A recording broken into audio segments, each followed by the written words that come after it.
Friends, బాగున్నారు అందరూ. అందరూ బాగుండాలా, మనమందరం బాగుండాలని మనస్ఫూర్తిగా దేవుణ్ణి అయితే కోరుకుంటున్నా. చాలా అయిపోయి వీడియో చేస్తే వీడియో చేయక ఈరోజు అయితే వీడియో చేస్తున్నా. వీడియో చూసిన వాళ్ళు లైక్ చేయండి, షేర్ చేయండి, సబ్స్క్రైబ్ అయితే చేయండి. ఈరోజు వీడియో నాది వచ్చేసి ఏంటంటే చూడండి, నాటుకోడి ఫ్రై చేస్తున్నా.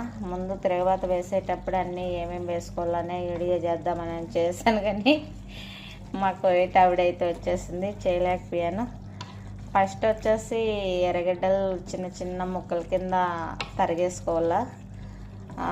అల్లం పేస్టు, ఎర్రగడ్డలు, తెల్లగడ్డలు అన్నీ వేసి ఫ్రై చేసేసేయాల. ఫ్రై చేసేసిన తర్వాత మళ్ళీ అల్లం పేస్ట్ వేయాలా. పచ్చివాసన పోయినాక మన రెడ్ కలర్లో వచ్చినాక ఇదైతే ఫ్రై చేసుకోవాలా. మళ్ళీ వచ్చేసి చికెన్ అయితే వేయాలా. చికెన్ వేసి అవి బాగా ఇట్లా మగ్గిన తర్వాత మళ్ళా కొంచెం పసుపు, కొంచెం మిరియాల పొడి అయితే ఇలాగ ఫ్రై చేసుకోవాలా. ఈ ఉప్పు, పసుపు, మిరియాల పొడి వేసి మగ్గిన తర్వాత కొంచెంసేపు మూత వేసి పెట్టేసేయాల.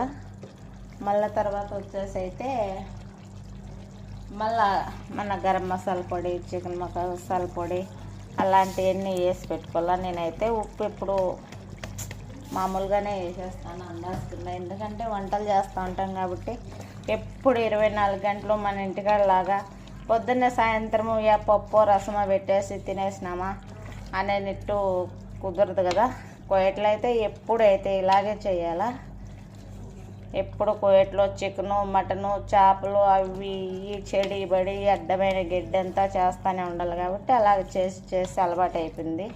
దాంట్లో ఎంత వేసేది, దాంట్లో ఎంత వేయింది అనేది అలవాటు అయిపోయింది అనమాట. ఆ అలవాటు కిందనే ఏదైనా కానీ అందాస్తా అలాగే చేసేస్తా. మన అన్నం చేసుకునేటప్పుడు నీళ్ళు కానీ అలాగే అందాస్తా పెట్టి చేసేస్తానమాట. నేను అలవాటు అయిపోయింది కాబట్టి ఈరోజు కానీ అలాగే వేసాను. ఇదైతే ఏంటంటే చికెన్ అయితే మామూలుగా మన కోయిటోల్ చికెన్ కాదండి, ఇదైతేనా మన నాటుకోడి ఫ్రై అనమాట. అన్నం అయితే చాలా ఆకలి మీద ఉన్నది. అబ్బా రేపు తిన్నాను అన్నం. నిన్న సాయంత్రం 5:30కి తిన్నాను అన్నము. ఇంతవరకు అన్నం తినలేదు, టైం లేదు. పొద్దున్న ఒక సమున్న అయితే తిన్నాను, టైం లేదు, ఫుల్ ఆకలి మీద ఉన్నాను. అందుకని చెప్పేసి భిన్న ఇంట్లో వచ్చి నాటుకోడి చికెన్ ఉన్నది, ఫ్రై అయితే చేసుకున్నామని ఫ్రై అయితే చేస్తున్నాను. చూడండి, ఇక్కడైతే కోయిట్లో అయితే మన నాటుకోడిని వచ్చేసి పెద్ద కోడి అంటారు. చూడండి, ఫ్రై చేస్తున్నా. ఎవరన్నా తినే వాళ్ళు ఉంటే భిన్న మా ఇంటికి వచ్చేసేయండి. కామెంట్ బాక్స్లో కామెంట్ పెట్టండి, మీ ఇళ్ళకి నేను పంపిస్తాను. ఓకే.